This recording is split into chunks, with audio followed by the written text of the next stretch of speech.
now. But the title of this one is A Life of Purpose, Adventure, and Innovation. A Life of Purpose, Adventure, and Innovation. Sam is a waterman. You can tell you'll be able to tell us more about that. Obviously, waterman. I know about boating. I know about spear fishing. Some of the things: a waterman, an innovator, a leader, and someone deeply involved in the rebuilding and preserving of Maui. From his work in marine technology to his passion for self growth, fatherhood, and cultural restoration, Sam embodies a life of purpose and action. Yeah. What do you think about that? Dude, you nailed it. That's crazy. I got to do an Yeah. intro to you like that. All right. Yeah, we'll work on that. We'll work on that. So five questions from the source, or five questions with the source is actually the name of it.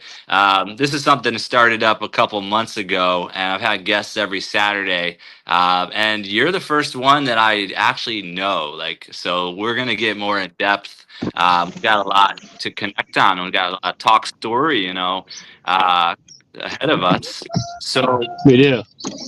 so basically, uh, start us off here. First of all, aloha to Meeting. everyone. Aloha. Um, I've got everybody in the community say aloha now, and some even say Dude, Hana it's and great. Everybody should mahalo. say aloha. I know, all around the world, people tuning in. So, Or aroha.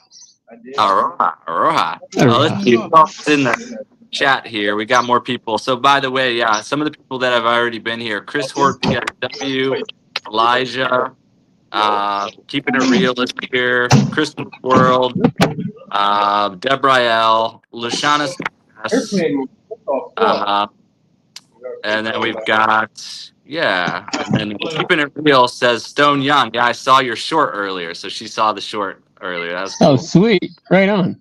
Yeah. Deborah L says like the live, and Keeping It Real says Sword and Stone. Amazing. The Cool. source, the stone of sourceness. Source of Stone. Like Excalibur. Here, this is Excalibur. Here we Who's go. pulling it out? Ah, don't do that. Hey, I'm a dad. I can do dad jokes No, all it's day. not even. Yeah, exactly. You have four children, so yeah, definitely not you. Definitely not you. All right. So aloha, everyone. Today we're sitting down with an extraordinary guest, Sam Young. I know I said this already. The intro. Um, so let's dive in. Let's go ahead and dive in. So All right, let's dive in. Let's do it. So stoked to be here and share a bit of. Okay, go ahead. So sorry, I'm off of today. We did the Just intro don't even already. use the phone. Get it down. You're right. You're right. But I want to have a little bit of the guideline too. So Okay. All right. all right. All right. So okay, Well, here we go. So you grew up on Maui. I How is did. that? How has that shaped who you are today? I've only been here this is my 8th year, so I'm totally new to all this. What 8 years is a good tell amount of time in any place, though. me. I mean, I think like 7 years, really, you kind of start grabbing onto the culture, and it's Yeah. really up to you to really drop in. But for me, growing up here, it was, I mean, look at my skin color. It's not dark. So growing up was Right. you had to adapt really quickly. So I don't know if a lot of people don't know this, but like Hawaii in itself, like they don't like there's what's called haoles here. And so that's what I was growing up. Um, and there's a lot of, and it was warranted. I get it. The whole, yeah, there's so many issues with that. That's actually a heavy topic. Anyway, so like growing up here, it really built a humility and humbleness to my character because I could feel, that tension of hurt and trauma from all of my community and my friends that I had, and had to, use my quickness and my wittiness to win them over, to get past the looks of everything. And so, growing up on Maui, it's a privileged life for sure. I grew up in like a middle class family, and we were always on the beach. We were always doing stuff. My dad was always working. My mom was always working, and we were in the water all the time. And ever since I was 2 years old, we were playing in the tide pools at Baby Beach, or going out and boogie boarding or doing whatever. And the funny thing is about wherever you grow up, especially here, I didn't realize how special Maui was until I left and like went away. And I'm not talking like just for like a vacation or like checking, friends and family out in on the mainland and stuff, which is what we call America, the mainland. But like until I went to college in Montana and in Missoula, yeah, I didn't know at all how special Maui was. I was like, yeah, this is just like anywhere else, whatever, growing up. And quickly realized, once I got to Montana, everybody was white up there pretty much, other than the Native Americans. And it was like, oh my gosh, everyone looks like me. This is weird. And then all the people there were like, you talk different. What is up with you? Like, do you have a speech impediment? What's going on? And yeah. And so I had to literally like learn how to not speak Pidgin, which is a Creole language here, which is basically, if people aren't familiar with like the history of Hawaii, but it's a plantation era that brought in all these immigrants. So we're talking like Korean, Thai, Laos, Cambodian, Chinese, Japanese, Mexican, Portuguese, Spanish, and all these individuals came to Hawaii to work in the pineapple and sugarcane fields. And that's where my mom and her family came from. So like my mom's dad worked for Dole Pineapple, and he was one of the first people to build a house on Lanai, actually. And then my first job was actually picking pineapple.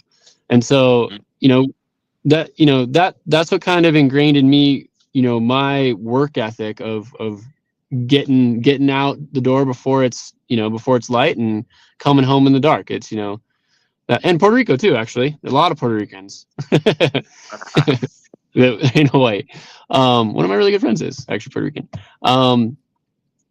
Great food, by the way. And then, yeah, so so Hawaii was a really special place. And the one thing that kind of makes Hawaii are the huge volcanic mountain ranges that we have, and all the diverse ecosystems in conjunction with the melting pot of cultures. Because in the same day, you can go have a snowball fight up on Haleakala, take the snow down in a bed of a truck, and then have a snowball fight at the beach. You can't do that anywhere else in the world that I know about. And at the same time, go and catch a barrel at Ho'okipa, and surf it up. And so, growing up, it was a lot of water stuff. It was a lot of diving, a lot of spearfishing, a lot of scuba diving. And what was interesting about me is my family was not water. They weren't water people. They were sports people. So I grew up playing tennis, of all things, and golf. And so it was a whole different, like getting up at 5:30, going swimming, then playing tennis, then golfing, and then going doing soccer and all the different sports. And that's kind of how I grew up on Maui. It was more like almost like a mainland experience in a sense than what the traditional Hawaii experience you can kind of think of. But it was a mixed plate. Yeah, absolutely. So what do you feel the values are from growing up in Maui? What do you feel like the values are that you've obtained in growing up in such a place? What you got? Drop my phone, so we're gonna go look back there. Oh no. Yeah. Okay, cool. I'll be here. Yeah. Right, Josh. That's not good. Don't drop your phone in the middle of a ranch that's miles and miles big. They can probably call it as they go around. They keep calling it. Maybe they can right? Well, if it's an iPhone, they can find it super easy. They can find it. Find me. Right. You're right. Anyway, so hunting. That's hunting. So the values of growing up on Maui, I would say it's humility, it's humbleness, and then another part that I didn't bring up is like I grew up in the paddling community. So like since I was 9 years old, there was what's called regattas, and so the regattas, it was a way for me as a white person to get entrenched in the Hawaiian culture, which I normally wasn't going to be a part of. And so I had this calling, like my mom and dad were like, you should go paddle. I was like, hey, I think I need to go paddling. I need to go to this club. It's Laiula Okekai, which is like right at Kanaha, which is the 40 ponds. It's where everyone goes windsurfing and kite surfing. And it's one of the roughest spots to do outrigger canoe training and paddling because it's constantly windy. And so I learned the Hawaiian culture, which instilled in me like a humbleness of humility, and having an understanding of, everyone comes from all different walks of life, And when you get in a canoe, it doesn't matter. Doesn't matter what color your skin is. Doesn't matter where you came from, what your background is, what class you are. You're all in the same canoe trying to paddle together with one flow. And that's kind of what's been instilled in me, is that, you know, we're all human beings and we're all here to live this experience. And when one can come to the point of just having compassion for themselves and for everybody else, then you really get to experience the joy of what this reality is. And so that's where mine started, was paddling. Yeah. Cool. And Ohana and community, you know, what is community? What is Ohana to you? What is a little bit of meaning? Because I've taught them Ohana. I've taught the community, my YouTube community, Ohana a little bit. So yeah. Okay. So the next step of that with the paddling and having this local community that I'm part of, which is mainly Portuguese, actually Portuguese Hawaiian. And that's why I'm sitting on a ranch right now. Like this is all Portuguese ranching Hawaiian. Like this is as local as it pretty much gets. But so like growing up, the Ohana, a meaning of Ohana is like when you go over to your friend's house, that's your auntie and that's your uncle. And that's it. Right. That is what you called every elder, every single elder in Hawaii, auntie, uncle. And they had the right to not just discipline you, but give you advice.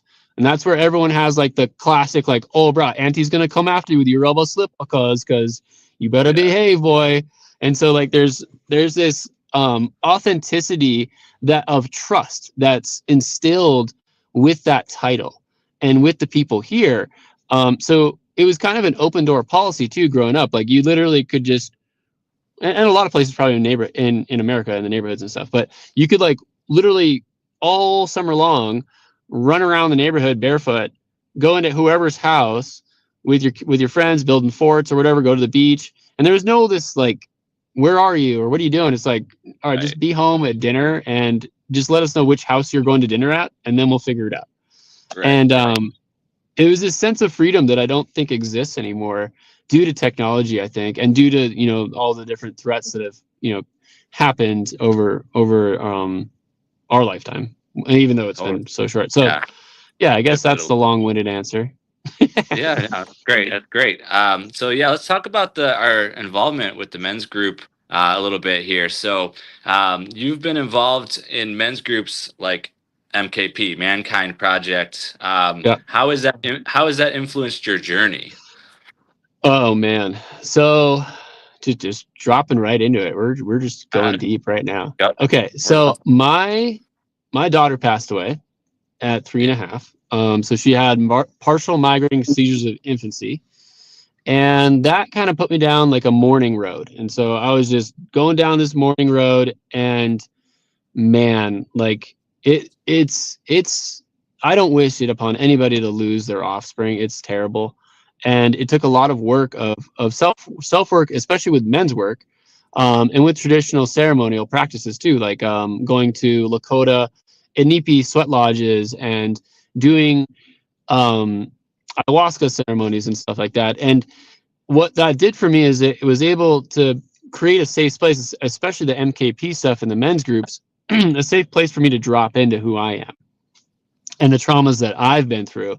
And I'm open about them. Like I have issues with infidelity with my marriage and stuff like that I've worked through. But, you know, that's another part of the men's group that built this sense of safeness for me to be able to come to my brothers and actually talk about that stuff and then move through it with support, which a lot of people don't have in this world. And they kind of just hold it in, which isn't healthy. And it's helped me out a lot. Absolutely. And I've used it. I mean, dude, we've been doing it for 5 years solid. Like that's like no joke.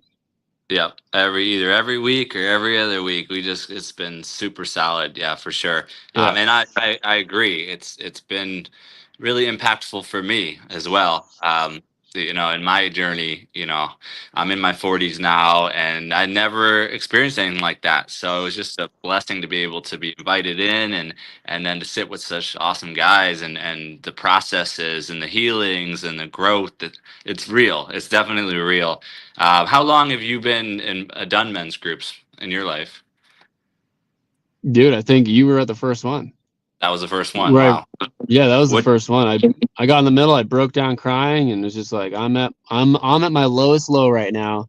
Dude, And big. what was crazy about it is like everybody was there was like, okay, like we're here. What do you need from us to help you? We will help you out, and we also have tools for you. And that was what was so cool about that circle, the Soaring Eagles, and Henry was able to like kind of bring me under his wing with you too, and facilitate me through a lot of these very intense processes they make you, a lot of them make you look back into your childhood and heal those issues, those traumas that you thought were traumas in your childhood, and then coming to understanding with them. And so, yeah, men's and women, it's the same thing. It's all work. It's doing internal work. Exactly. Yeah. So we got some people in the chat that entered. So I want to do some shout outs here. So Janet Feliciano, that was the one from Puerto Rico that you were connecting with there. Rudy Fern with Autism Homestead is here. And Keeping It Real still here. Deborah L still here. Fishy Things. So Fishy Things is a brother that is well connected to the fishing channels here on YouTube. So Let's go fishing. I wanted to connect with you. So you two connect, because Sam is he's got these spear fishing guns, and he's catching here in Maui different fish here, of course. So you guys got to connect for sure. Let's do it, man. Fatima Shahida Abdullah is here, says hello everyone. And let's see here. Yeah, so Fishy Thing says let's do it. So yeah, you guys are gonna definitely connect big on that. I'm trying to get Fishy Thing. I want to get Fishy Things here. He's in Wisconsin. Dude, bring him into the live right now. No. No. You're right. It'll be fun. But let's keep this one. Let's keep this one the way we got it going here today. But he's an energy. He's fun though. Actually, we do a little after show. If we get through all the questions, we can have a couple people come on the screen if there's still time permitting. We'll see what happens with that. So. So with the men's groups, with the men's work, can you give us an example of growth from your time with men's work specifically? Yeah. So my kind of crux that I do is I disconnect. So when I'm too stressed out, or when I'm full of anxiety or grabbing onto depression, especially like with my daughter and stuff, I would go on episodes of disconnection with my family, and I would just like, see ya, like I'd be home, but I'd be checked out. And so, and I knew it. And I also didn't want to recognize it. And my wife, my love, she was like, hey, I love you, and you are spiraling. So you need to get your stuff figured out. And I was like, you know what? I'm going to take this to heart, and I'm going to do that. And I did. And that's why when I went and did men's work, it was able to give me those basic tools of recognizing when I was getting triggered to disconnect, and then, spiral down into all these negative circumstances. But like, that's what the men's group did for me, is it was able to give me that sense of presence with my family that's so rewarding to have, especially with my kids, my 2-3-month-old twins now, and with Denali, who's almost 5.5. And I'm just there for them, and I'm such a better dad. I know I'm a better dad because I'm able to love myself, and then by doing that, I'm able to love them even more. So yeah, I definitely recommend, if anyone's struggling with depression or anxiety or just issues in their life, or not, just they want to better themselves, finding a good group, a solid group of friends, at least, if not a men's circle, is tip top of the list for sure. And making it a routine, it's all about keeping it and keeping it fresh. Yeah. Yep. Yeah, absolutely. So Morgan is here now. Hey, Morgan, aloha, welcome. Morgan does. If that's the same Morgan, he does like paranormal files. Like he does like things with the paranormal. So yeah, he's well connected on here. We've got some good people in here. He should do.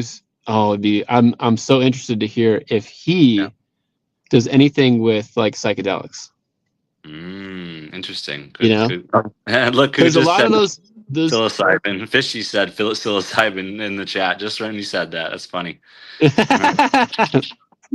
Uh, so, yeah, I was just about to ask you, do you recommend men's work and why? You just coldly just answered that, so I'm not even going to go there. So let's move to a different area of the interview here. So, so this one about parenthood. How am I doing? Am I doing pretty good? Am I doing this? Oh, for a rookie, just kidding.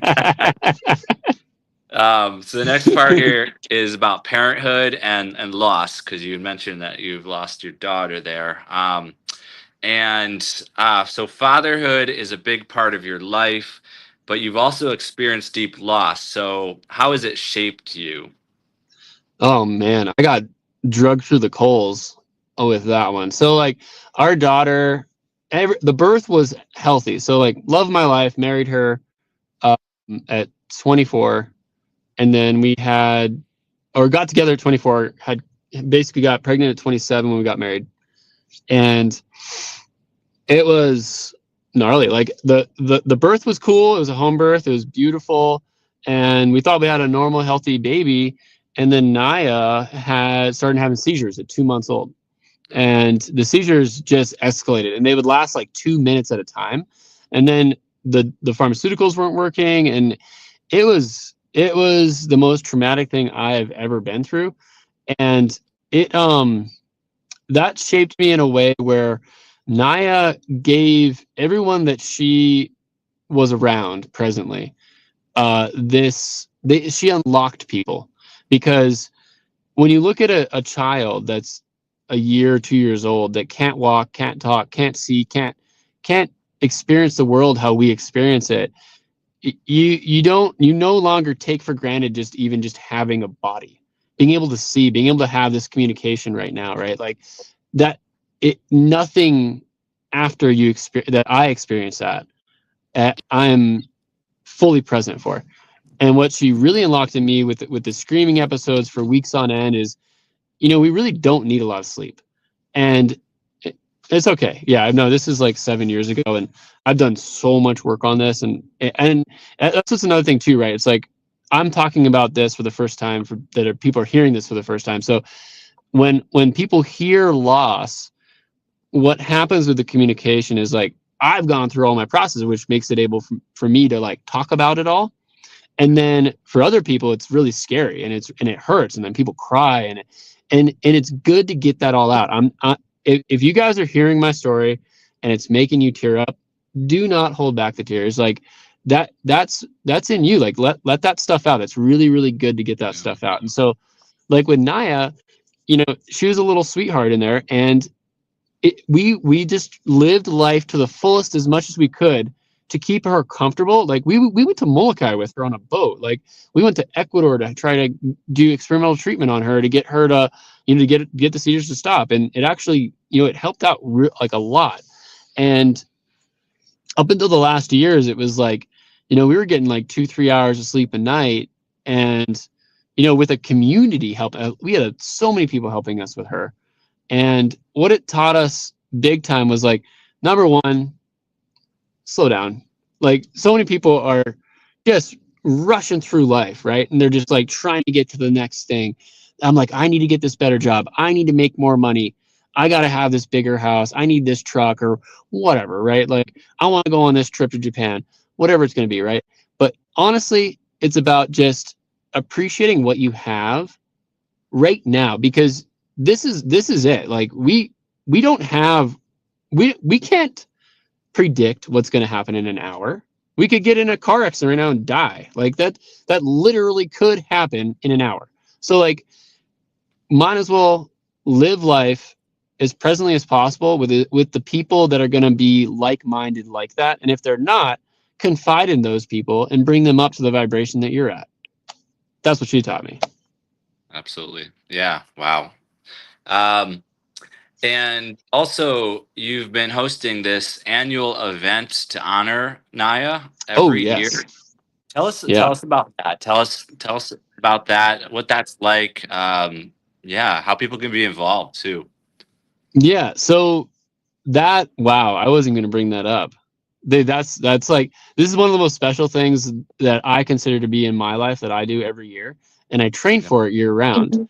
And what that is so for Naya, because Naya couldn't walk, she couldn't talk, she couldn't see the world how we see it, and I have an able body, right? Like, I've broken a lot of bones and we had to relearn how to walk, whatever, right? But like, for her, like, I'm gonna use my body to the let's take it to the nth degree. And so what I like to challenge myself in all different types of situations.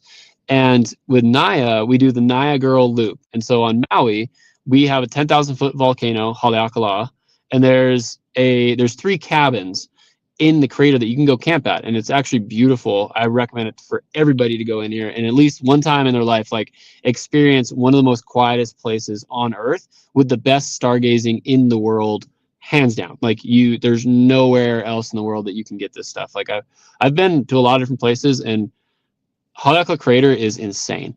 So what we do for Naya is we run an 11.11 mile run through the crater at 10,000 feet. And we do a big ceremony at the top of the crater.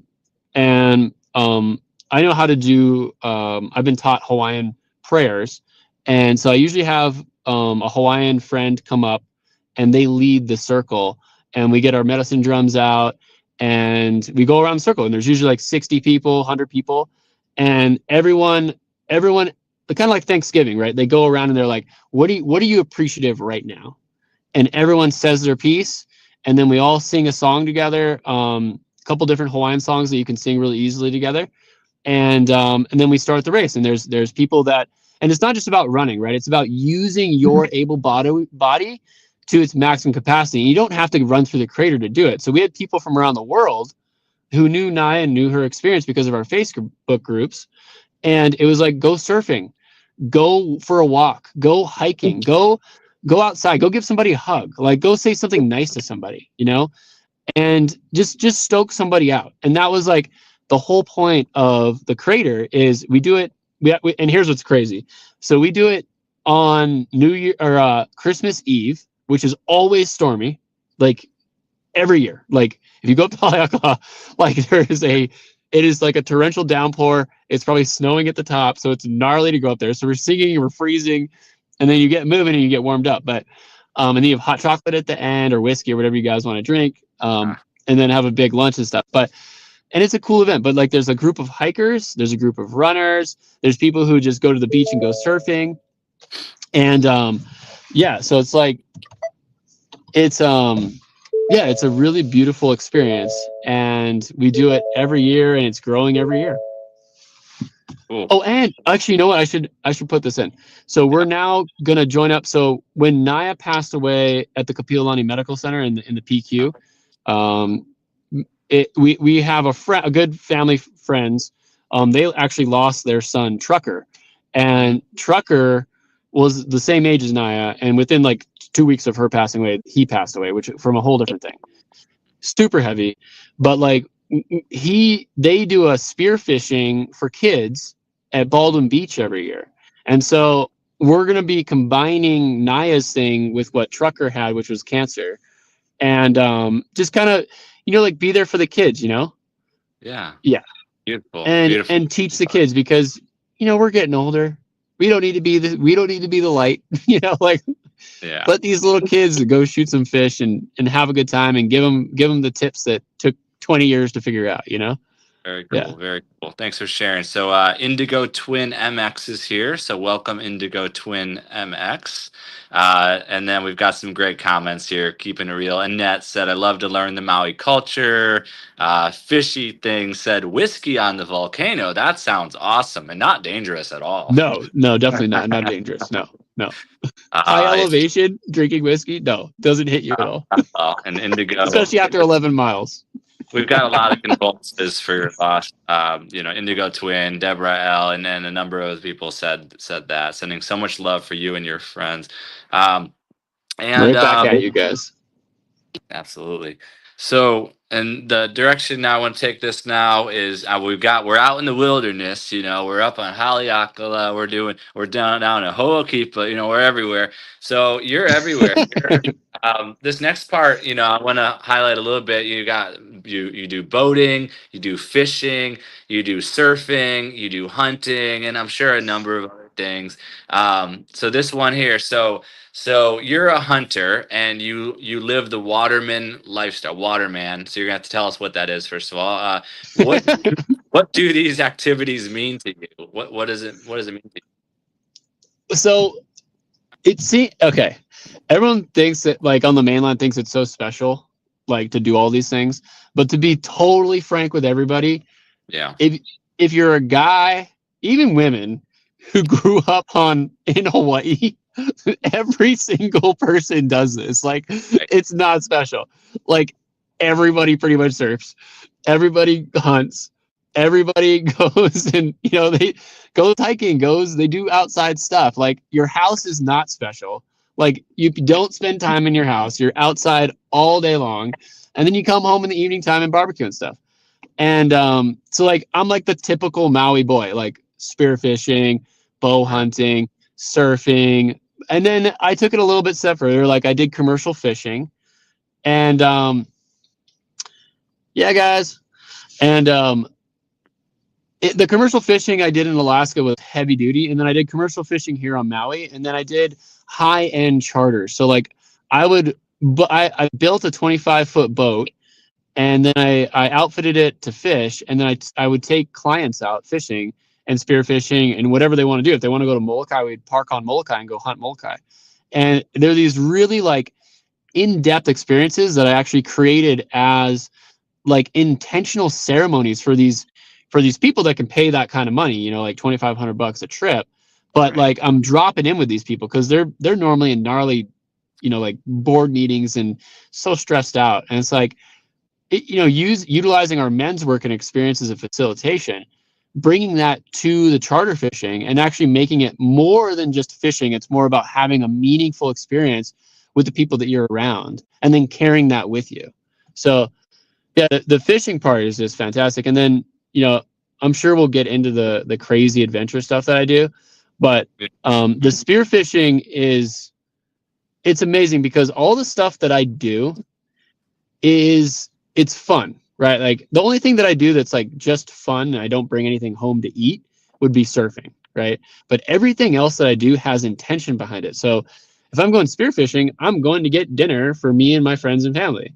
If I'm going hunting, I'm going to get venison for my friends and family, right? Like, and I'm going to give that away to people to eat so they don't have to go to the store and buy meat. Like all this stuff is and that's a lot of what Hawaii is too, right? And getting back to the ohana and what does that mean in the culture, right? It's like I'm going to take care of you, and when and it's going to balance out, and it's like when you go over to someone's house here, you bring a gift. Like I don't care where you're from, who you're going. If you're in Hawaii and you go over to someone's house, it is custom to bring something with you. Do not ever go to somebody's house empty-handed. I'll just tell you that right now.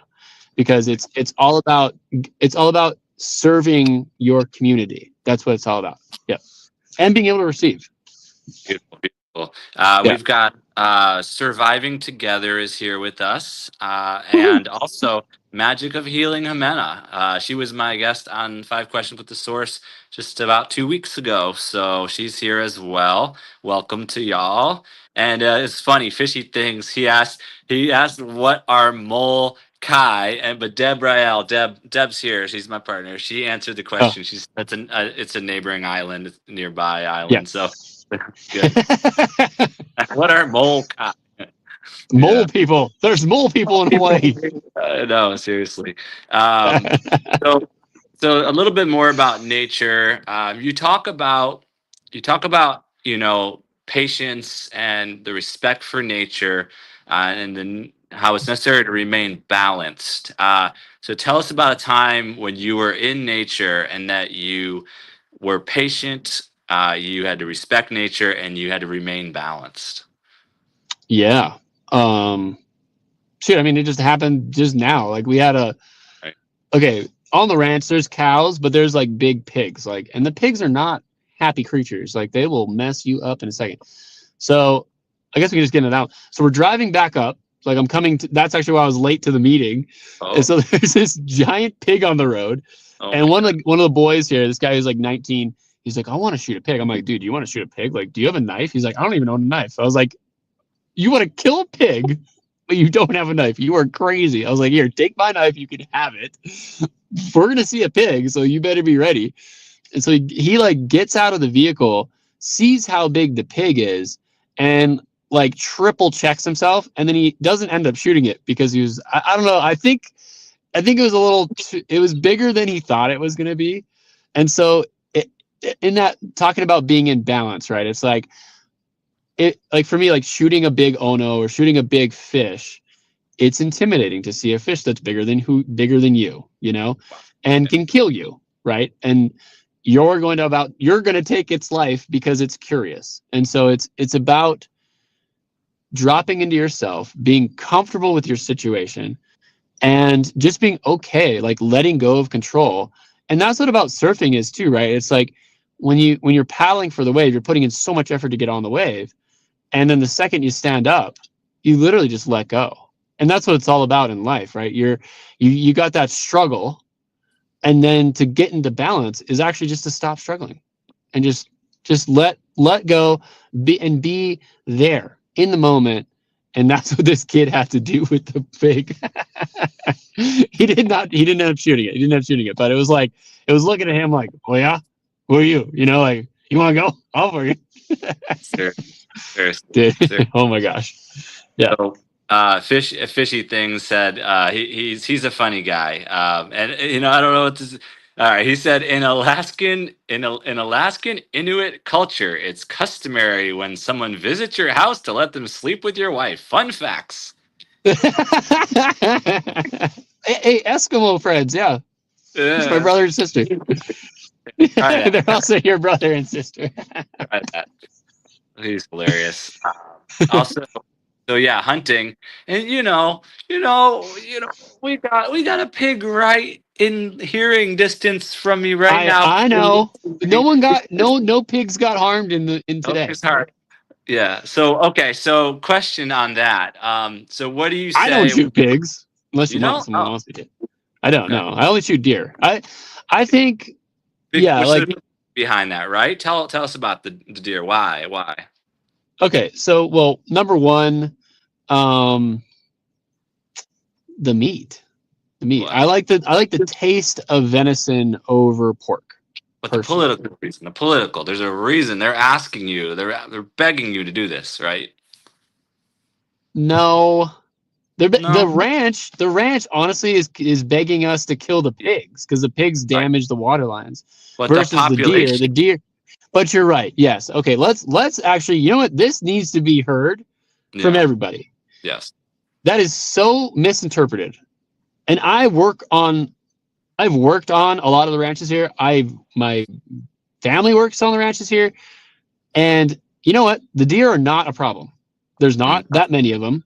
They've overestimated all the populations. They're telling people that there's 77,000 deer on Maui, completely overestimated. There's probably maybe 20,000. And you know what? After the COVID and the Lahaina fire, do you know how many people killed deer to feed people in Lahaina? That probably cut the population in half. There's probably 10,000 deer on Maui now, which is a nice population, but it's not like they're all over the place destroying everything. They're not. They're really not. Like there's like small populations like eating people's gardens. But okay. Right. Yeah, lots of farms up there. Lots of farms up there too. So I know it is for the farmers. So there, I mean, yeah, ungulates are an issue, but you know what the bigger issue is actually goats. There's goats and pigs, and there's tons more. There's probably 1 million goats on Maui that nobody even talks about. They don't have a $50 tail whatever reward. And then same with the pigs too, right? There's probably 200,000 pigs on Maui, and they're talking about deer. And you know what's dumb about this whole thing?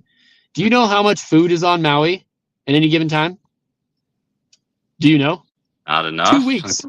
2 weeks of food at Costco, guys. We have a Costco here. We have Safeway, Walmart, whatever. We have the big box at Walmart. Yep.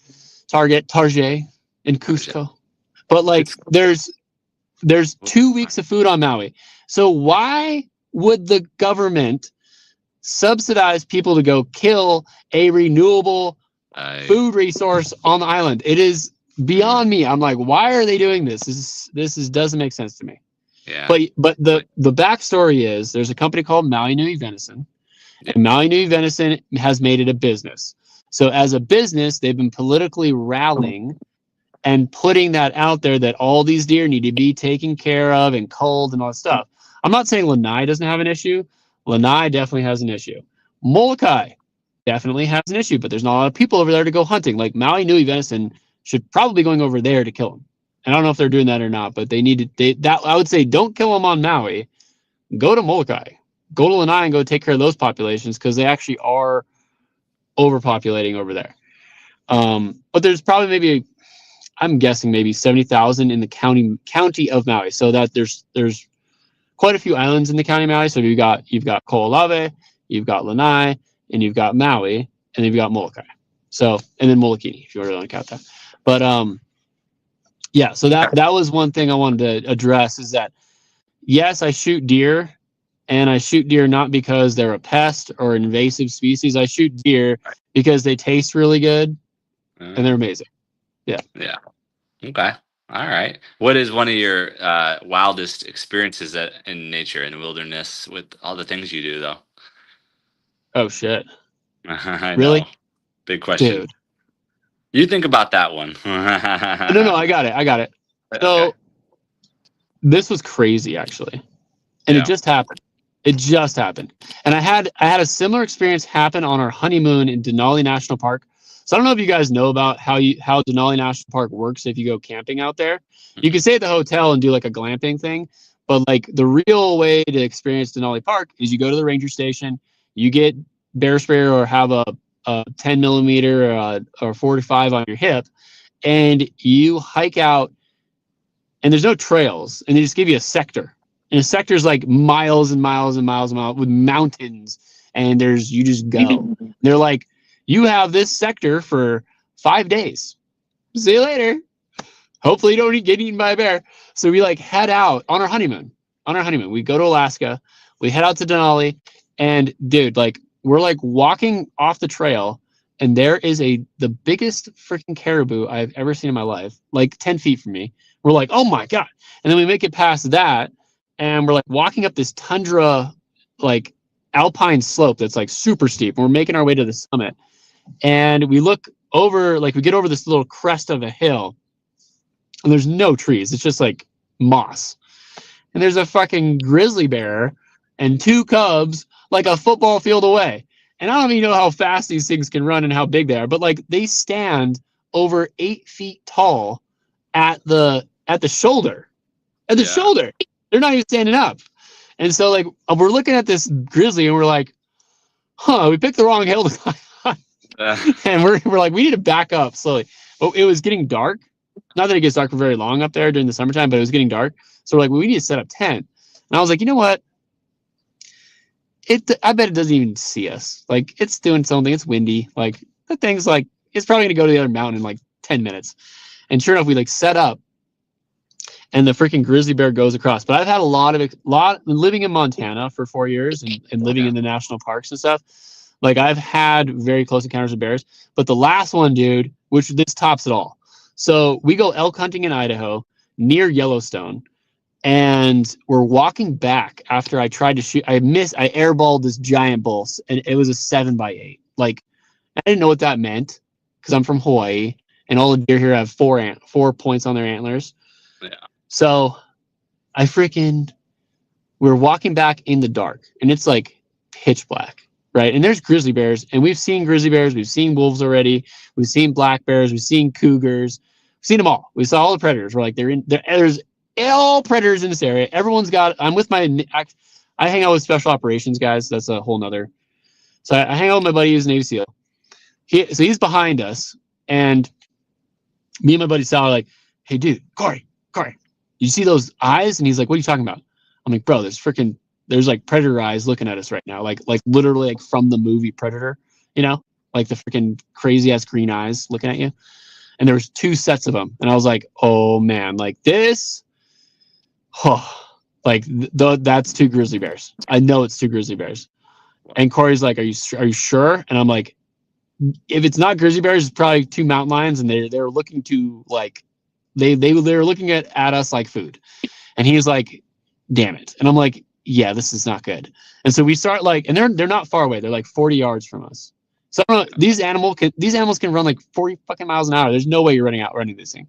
So I have my hand on my gun on my hip. I have a 45 1911. They have 2 9 millimeters behind me and their pistols. And so like we're walking, and I'm the only one with a good headlamp. They've got like tiny little headlamps, and we make it like, and we're probably a half a mile from camp. So we're pretty close to camp, but camp, like, is that really going to help us? No, like we have tents, so they're just taking them to our tent. We have food there. Anyway, so like we're walking backwards, and Corey's behind, and he's done this like in Afghanistan and done all these crazy ass missions, like the ones you see in the movies. That's like based off of him. So like, and Sal and I are like, hey Corey, do you have your hand on your gun? And he's like, you guys should look at me.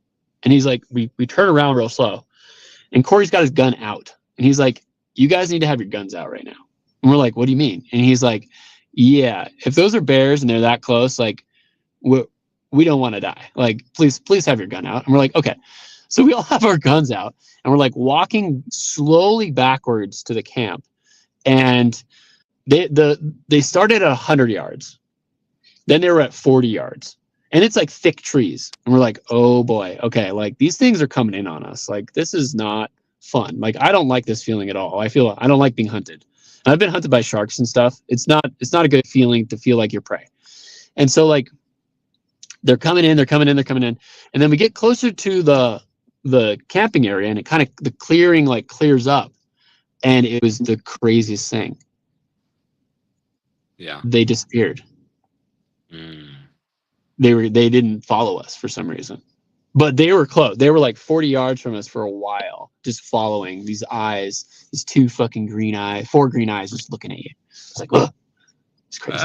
See that? You see the balloons you just did? You just Did I just do that?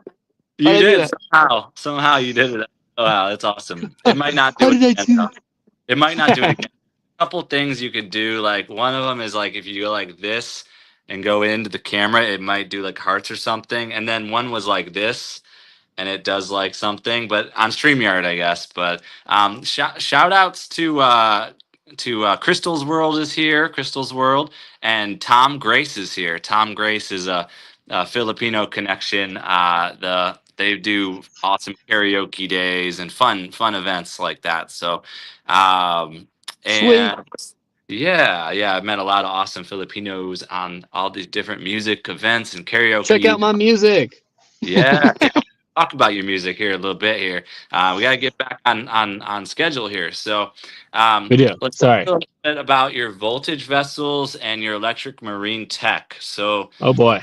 Okay. so you're leading the charge in electric marine technology. So what's the mission Well, on that?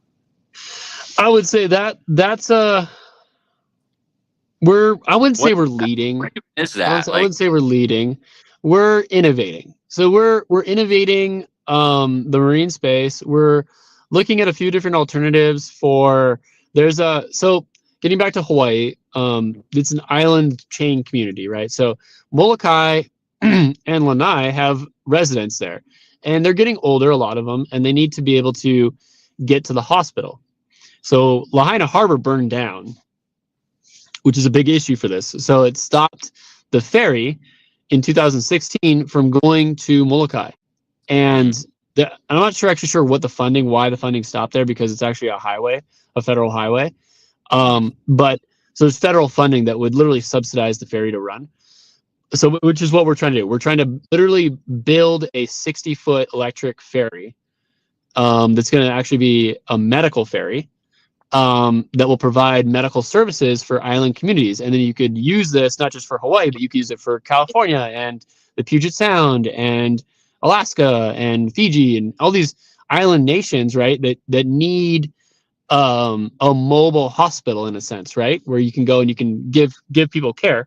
they don't have to fly all over the place to get to a certain hospital or surgical station. So you can actually just bring it to them. And so we're looking at designing that. And the whole point of where it started was because Voltage Vessels started because I'm a big wave surfer at Jaws and at Piahi. There's jet skis everywhere, and they have exhaust. And a lot of people don't talk about this at all, but it's gnarly. You're like breathing in these fumes, trying to catch a freaking 40-foot wave, and then you eat shit on the wave, and then you're getting picked up by the jet ski. And what happens is a lot of people actually pass out on the back of the jet ski because they're inhaling the fumes of the exhaust from the jet ski. So I was like, why do they make these things electric? And so I called up Yamaha. I called up Sea-Doo. I called up Taiga, and I was like, guys, Taiga, you guys need to make this thing run all day. And they're like, it's impossible. And I was like, no, it's not. And they're like, it is. We tried. And I was like, shit, they tried. Yeah, okay, I did the penciling. You're right. It only runs for 2 hours. And so we went down this, I've been going down this rabbit hole for 7 years. We built an electric jet ski. It ran for 2.5 hours. And we've been working at it ever since. And, now our technology that we have, it might run for 4 hours, but that's still not enough time, right, for us to use a jet ski all day at, I woke up at like 3 a.m. Yeah. But like, I woke, hunting. But at Jaws, like, you needed to run 8 to 10 hours. So, yeah, we're not there yet. But we figured out that actually the electric ferry would pencil. So it does work in a way where you could literally drive it over to another island, give people medical services or whatever they need, or commute back to Maui. So that's what we're working on.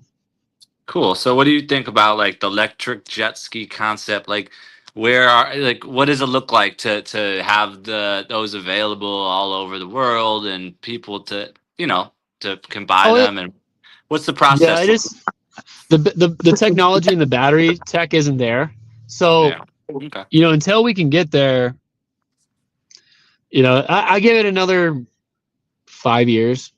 Then we'll have electric jet skis. But the demand for the gas ones is so high, these big companies don't care about making them. Yeah, it's kind of like the gasoline industry, but now you've got electric charging stations, and it's really taking off. And infrastructure too, right? Exactly. So okay. Shout out to Apricity. Apricity is here. Also met Apricity in the Filipino communities and events and such. Awesome connection. Thanks for being here. So the next direction I want to go with this. So let's talk about the Maui fires a little bit here and the rebuilding efforts. So I know there's it was crazy. Me personally, I think we were at men's group like an evening, and we were all like, "What's going on? Fires, and we can't light a fire tonight in our men's circle. What's going on?" It was we didn't really know what was going on, but then at some point we really found out what was happening, and it was like fires all over the island simultaneously. Lahaina, Kula, Olinda, I think Kihei. The fires, and Lahaina is the big one that everyone knows about. The fires were devastating. How have you been? It literally took out all of Lahaina proper city there.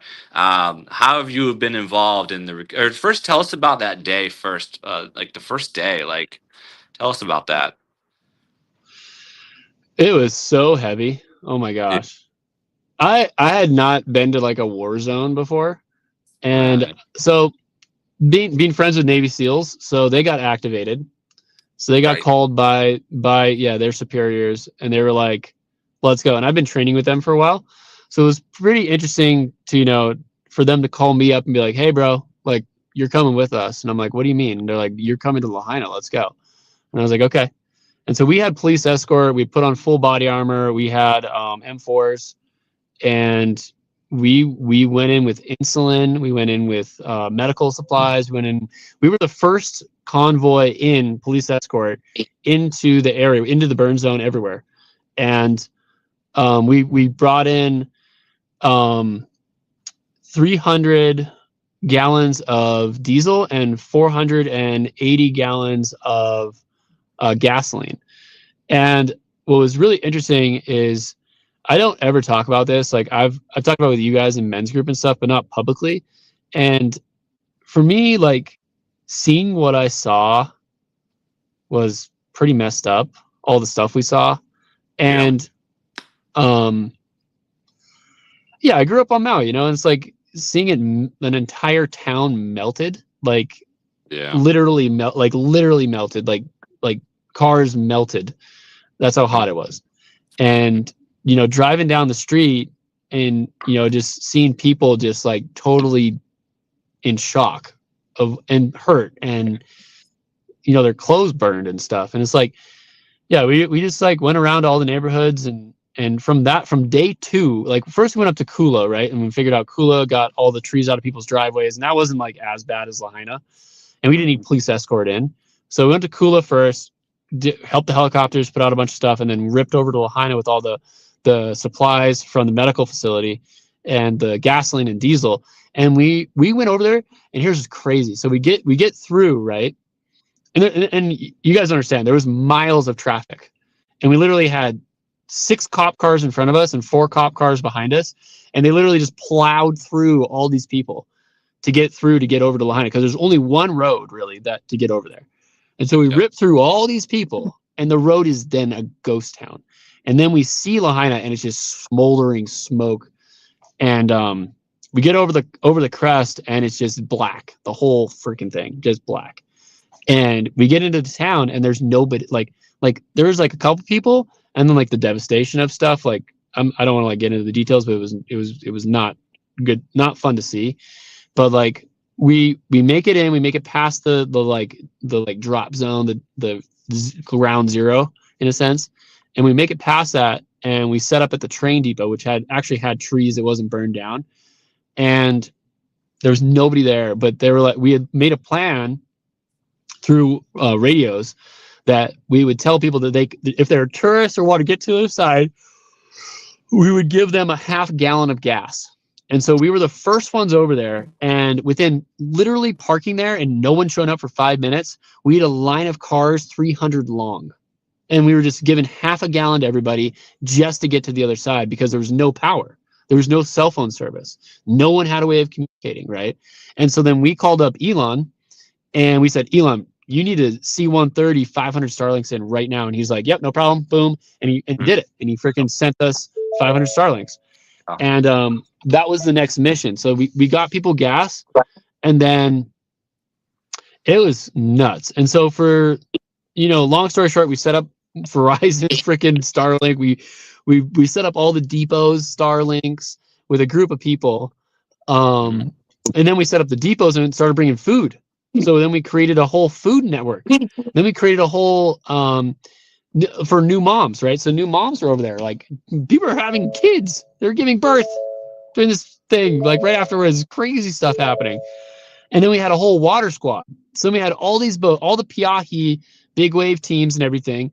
The boats, right? We filled the boats up with water and stuff and whatever. And if people wanted to leave Lahaina, they could come on the boat on the way back when the supplies were empty. And so we had depots. We had that place set up within 48 hours. Everything was set up. Everyone was getting food, hot plates. Like we had kitchens going with generators. So we brought diesel for the generators. And then we started setting up solar systems with the Starlinks with water generation. And we set up water generation so people had water, right? Because you're bringing in, bottled water. Here's what was messed up. The Army Corps of Engineers didn't show up, and the Army Reserve didn't show up for like a week. It was us. It was us doing all the fucking work. And when I took no credit, I was like, I don't need credit for this. I'm just helping everybody. And this is the first time like I'm actually like talking about it, and people get to like hear like the real thing that actually like happened. And what was so cool is that everybody over there was like working together. Didn't matter who you were. It was all about working together, making sure people are okay, making sure people are getting aid and all that stuff, right? And it was heavy. And then so we were over there. Like I would go to work, right? Like I'm building the solar farm at this point. So I'm literally building the solar farm, and like my job paid me to go Mhm. help Lahaina. They're like, you don't need to work here. Like, go help everybody. Yeah. And they did. It was the most coolest thing ever.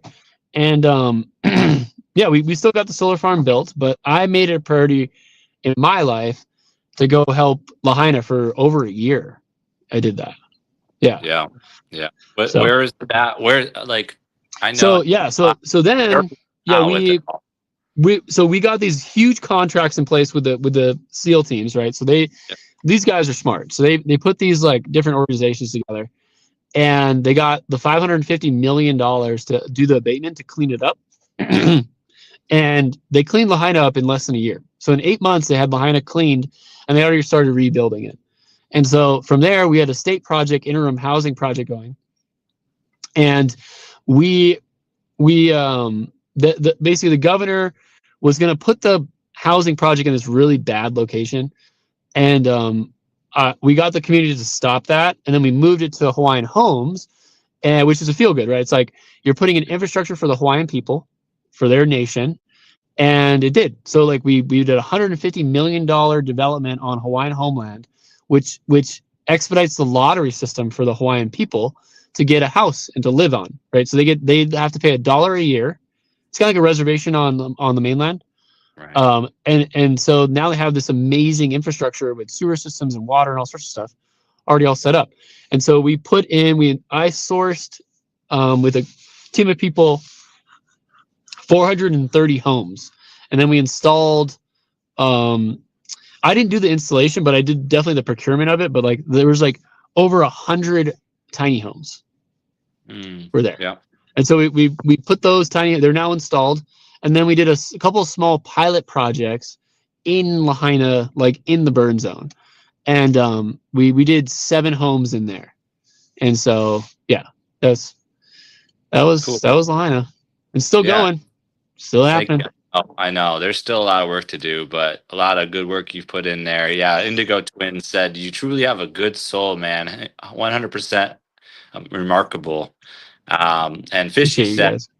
Fishy, thank God for good humans that care.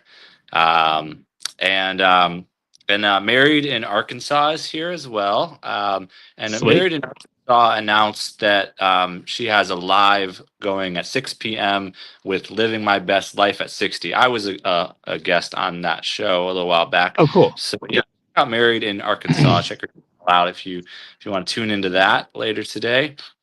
Want to go into, let's see here. Let's go into a little bit of your music, your meditation and plant journeys. Ooh. So Now we're I getting know, spicy. there's a lot of subject. You got a lot. You're a deep dude. So Hey, it's almost 11:11. How about that? Yeah, I love 11:11. We're about to be on for an Okay, so guys, I love music. I love it. I listen to music all the time, and I've been writing music since I was little. And I didn't realize, and I use AI a lot. Yeah. And I realized you can use these different platforms of AI, and you can freaking create. Ayahuasca's coming in soon. Plants? Oh yeah, we're gonna talk about that. Yeah, we are. We are definitely doing that. I sit regularly. Anyway, so dude, so this AI stuff, I put my poetry and my writings in there, and I started making songs with them. And then they actually were like, I sent them to a few friends because I was like, I don't know if they're good. They sound good to me, but like, people are gonna listen to this stuff? And sure enough, they're like, dude, like you should put this on Pandora and Spotify. This is like good. And I was like, no, you guys are just messing with me. And they're like, no, dude, it's like really good. You should really do this. And so long story short, Stone Young is my artist name. And I'm making country music. I'm making rap music. I'm making Celtic music. I'm making ayahuasca icaros. Like, I'm making Hawaiian songs, and it's fun. It's just all really fun. And if you guys want to listen to some really interesting music, head on over. And it's the whole basis of it too was like, I want to listen to like conscious words that are like uplifting and not like negative.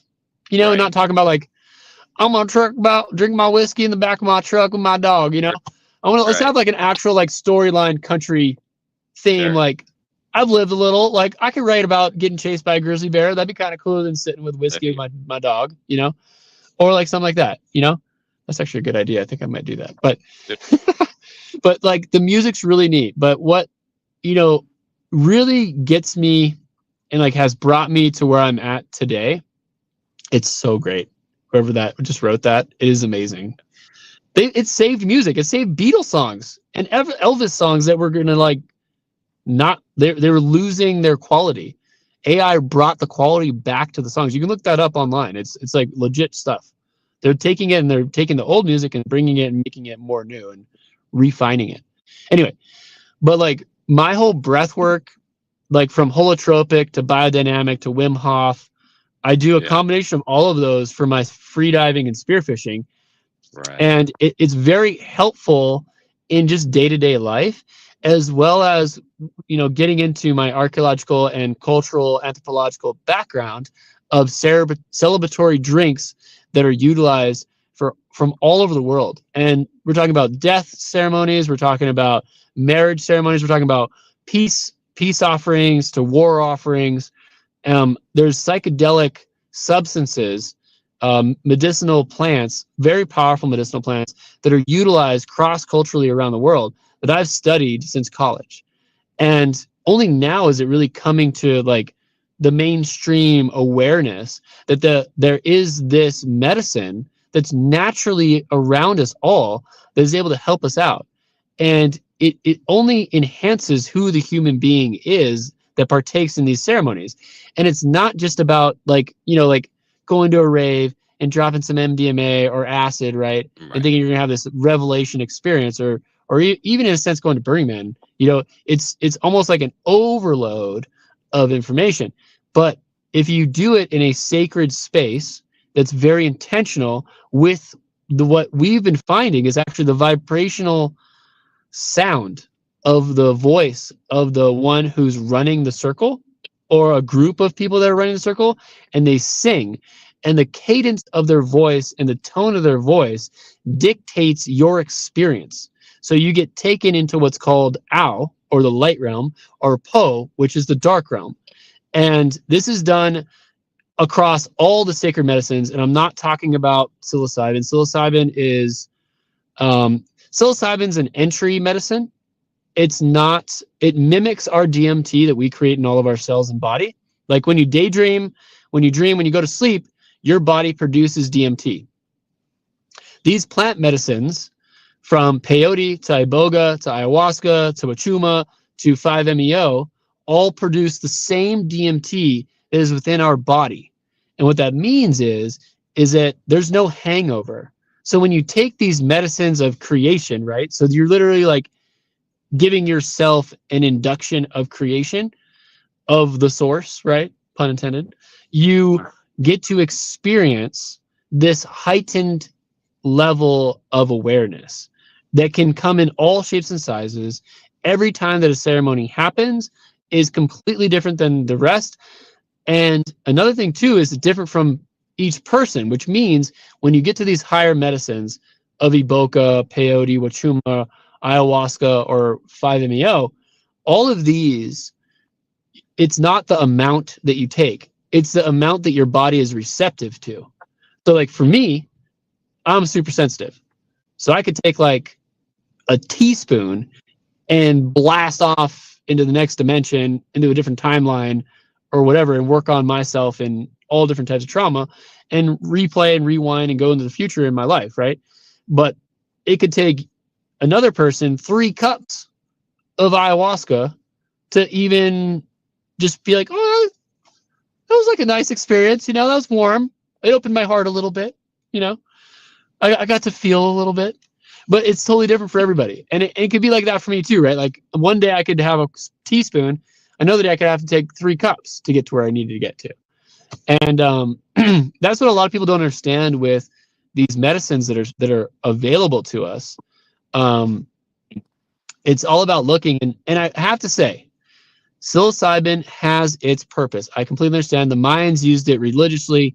The Nordic tribes use it religiously, and it has its benefits. But for a lot of people that are coming into this entry form of taking these teas and medicines, especially if you're gonna do it on your own and not in like a ceremonial setting, just an introductory try, I recommend to everybody you should look up Wachuma and you should look up San Pedro. And what that is it's actually a non-synthesized form of MDMA. And what that means is that you get a heart opening experience, right? That gives you a way to get past your depression, your anxiety, your self-beliefs, these storylines that you've agreed to have that you've brought along in your life, right? That you probably weren't even aware that you even bought onto it, you know? And this is what these medicines do. They bring that awareness for you to make the choice. They don't change your life, right? They give you the opportunity to change your life. That's the whole point of this, right?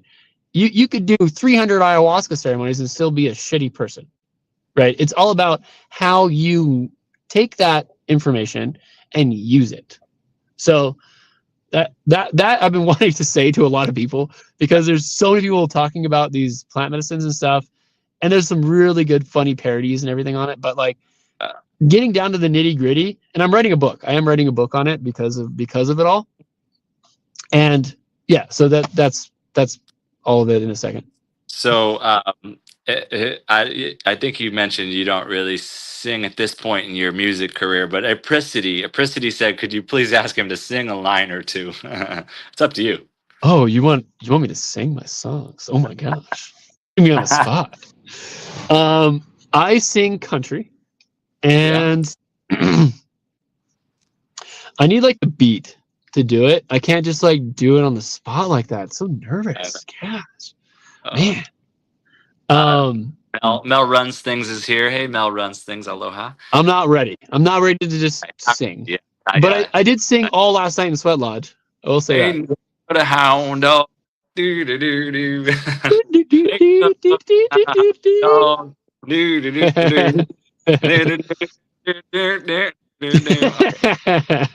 enough of that. Let's see. Get to the next part here. See what Apricity said. But there are also food, organic, natural fruits, and other produce that could heal and pacify your anxiety and depression. Let alone we have shrinks. That does ayahuasca not have side effect? Does ayahuasca not have a side effect? No, it doesn't. Sorry to put you on the spot, but just chill. Come on, just line. Dude, we sang a little. Everyone acts like I'm joking when I say it, but a 15-gram psilocybin trip permanently cured me of clinical depression that I suffered from for over a decade. Yeah, absolutely. I would agree with that. Yeah, 15 grams is a hero dose for sure. It's double. That's a double hero dose. And you can't overdose on mushrooms. You can't. Fishy, you'll have to come on 5 Questions with the Source with me and tell all your stories. I'm looking forward to it. March or April.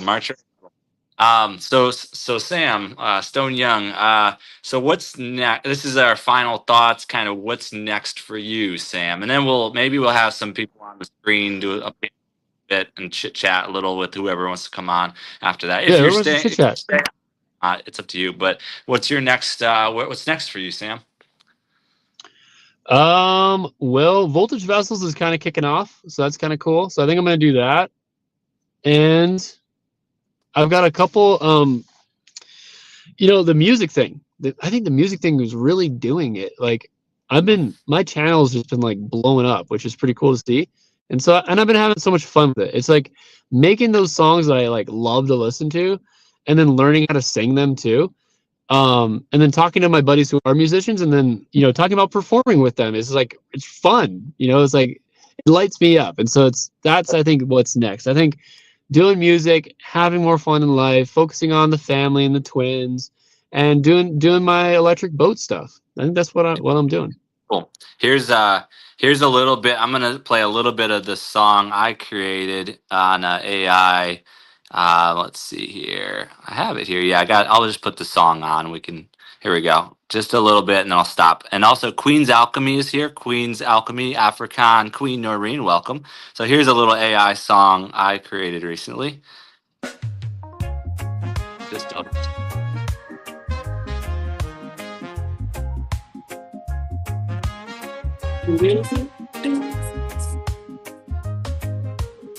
Stop playing for me. I'm playing. You don't hear it. Oh, You don't hear it at all. Okay. I don't hear it. You hear it? All right. You Well, you'll guys have hear to it? listen to it here. Send me I'll let it. it play. I'll send it. Yeah, I'll let it play for about 15 seconds, and then I'll move on. Peace on earth we've always known. The waves they kiss the golden shore. In hearts of gold we seek no more. All right. So that's Peaceful Vibes. It's an AI song I created on the Suno app. So, all right. So we've come to the end of the interview section. If there's anyone that'd like to come on the screen, I'm gonna share the link in the chat. Like Queen Noreen does a lot of these streams and has a lot of panels, a lot of guests. Fishy, Where are they awesome going? to have you on here. What's happening? Oh, they lost their cell phone. Didn't find it yet? Oh no. Didn't find it. Bummers. Not my loss. Are you heading out? How you doing? All right, I'll follow you then. All right, well, I'm gonna do your thing. Get people on here. Let's answer some questions. You can hang out. You could also turn your camera I'll off. send it to you, though.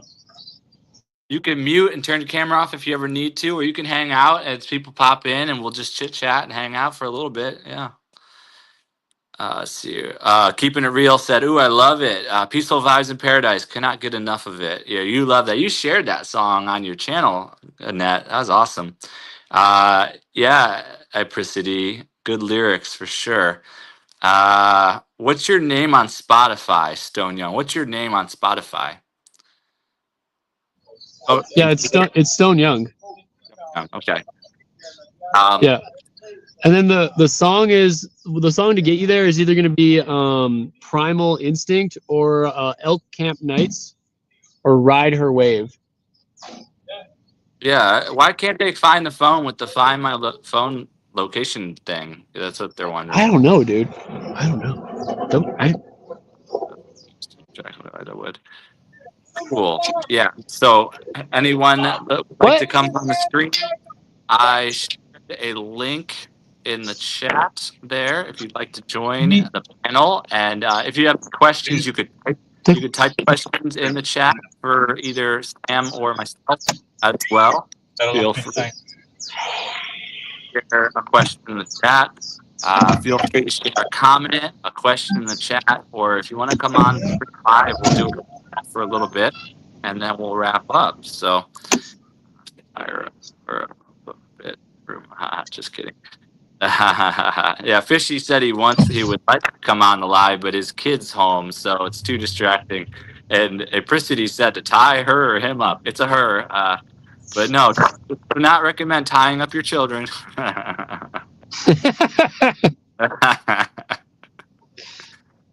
Cool. Indigo found you. So, found the person Tell to me. follow. Yeah, find me, follow me, Awesome. Hop subscribe, on here. listen away. Indigo Twin. Dude, hop on I had here. my last song I made is it's really good. It's called Let It Slip on my YouTube channel. Okay. You guys should listen to that song. That song's heavy, but it's good. It's like a rap song. Cool. You have two newborn twins now, right? Here comes Rudy. Rudy has autism, but is a really fun energy. We'll have you on a little bit, Rudy. Let's stay on topic though. Here we go. Really fun energy. We'll have you on a Rudy. Mute your audio, Rudy. You gotta mute your. Oh, hello. Rudy, can you mute your other device for us? Oh, sure. Thank Do you. you need to talk to my parents? No, we don't need to talk to your parents. You're 35 years old. Say hi to Sam. Say hi to Sam. Because of the reason why I Matt missed out last week on Stars, and I want her It's back. okay. I'm glad you were there for the interview with Bells and Stars. I'm glad you were there. You could watch the replay, but we've got Yeah, I Sam know, but I here. really need to talk to her on your live. You can't do that. You could talk to Sam. Sam's here. You have a question for Sam or a comment? Yeah, yeah. How you doing, Sam? How you doing? Do sound like Mariancho from my Doing school, awesome. Doing good. How but you I've doing, been bud? working on videos and soundtracks. Oh, there you go. Cool. Nice. There's Beautiful. Indigo Twin. Indigo Twins here as well. So if anybody is talking, we mute out when we allow them to talk. So Indigo Twin, what's up? Just saying hi. I think it's cool that you. Oh, can you hear me? Yes. Okay, sorry. I've had headset issues. I think it's cool that you have so many people that you kind of like platform and that everybody is kind of like community minded. Yeah. Because I feel like in the world right now, like they're not focusing on that. It's very Right. like divided. It's very like, you know how it is. So it's nice to see so many people like sharing their story and coming together to say like we are making communities. Yep. Yeah, and I'll have to have you on 5 Questions with the Sword. We're lining up Blessed to Crochet, so that'll be coming up in April. But I've got March dates and April dates available, so you let me know. I've got my email address on my channel description. So yeah, Yeah, that would be fun. be Well, cool. and it's good. It's good to see so many people like being vulnerable because I feel like we're all human, and there's this huge pressure for people to just like suck it up or like not react to things. But when people share their stories and about like loss and like I can't imagine Right. that I'm not a parent, right? But like my sister has 4 kids. And actually my niece, when she was born, she had RSV. And for a minute it got really dodgy there, but I can't imagine the strength it takes to take that kind of loss and then make it into what these people have made for their communities and in memory of their kids. Like it's just like it would crush me. I feel like I'd be like it's Sure. like choking me up even saying like it's amazing what people have done, and then to see all the people supporting these channels, like genuinely believing in the people that are coming on, and it's like really refreshing. Yeah, thank you so much for that feedback. And Big Jack is here. Big Jack Story Time is here. He's got the Iron Sharpening Iron show, and he also has We Be Jammin' live every month as well. So he's got like 2 episodes a week with the Iron Sharpening Iron, always having guests on. Wow. I was on the show recently, actually, and he's awesome. So Big Jack, thanks for being here. And so yeah, so Indigo and Rudy and Sam stepped away for now, and we'll see if he comes back or not. No big deal. So let's just hang out for a little bit. So Rudy, Okay. what else is going on, Rudy? Yeah, do you need to talk to my father? I'm with my father right now. If you want to talk to him, saying why am I sad? Hello, sir. Because everything seems to be all right. Yeah. Because I've been making a lot of commercials, and I gotta re-upload some of my stuff since my other channel got deleted because of Lydia. Work yards with Lydia. But you want to speak to my father here? He is. I can Oh say no! hi. Wait a minute. Do you need to talk? They want to talk about me. Aw. Who is that? Oh, one of my users. We're live actually. We don't need to talk to anybody. You're welcome to come on here. Wow. Yeah, because I was so sad. Yes, last week because I had to go get dinner with my father. I didn't go that far. You got to. You did good, though. You did good. You've been really supportive, Rudy, and I appreciate you. But I uploaded the receipt. Yeah. Besides, do you like babaeng pinapala? I don't know about that. I don't know about that. How about Be Creative Crabs? Did you watch Be Creative Crabs I every don't know Thursday? about that. I don't know about that, but we're staying on subject here, so gotta mute back out. Gotta mute back out. Okay. So let's chat for a few more minutes and we'll wrap it up. So Indigo, you have anything else you want to say about this episode? And No, I think I'm good. cool. Cool. All right. Well, oh, Mind Games is here. Hello. Hope everyone's doing wonderful. Thanks so much for popping in at the end here, Mind Games. So this was a great show today, everybody. 5 questions with the source. And Stone Young 808 is his username. Everybody check out Stone Young 808. Subscribe. Check out all the content of the diversity of all the subjects that we talked about today. I just appreciate all of you for tuning in and for being a part of this. And we'll just keep it going, keep it flowing. Todd, if you want to be on 5 questions with the source, we can line you up for March or April. Anybody that's interested, contact me through my channel description. My email address is on there. Looking forward to scheduling some of y'all into the show as well. Thanks so much, everybody. Have a great weekend and aloha. Aloha for now. Bye for now. Bye. Let's see. Private chat. Okay. Bye, everybody.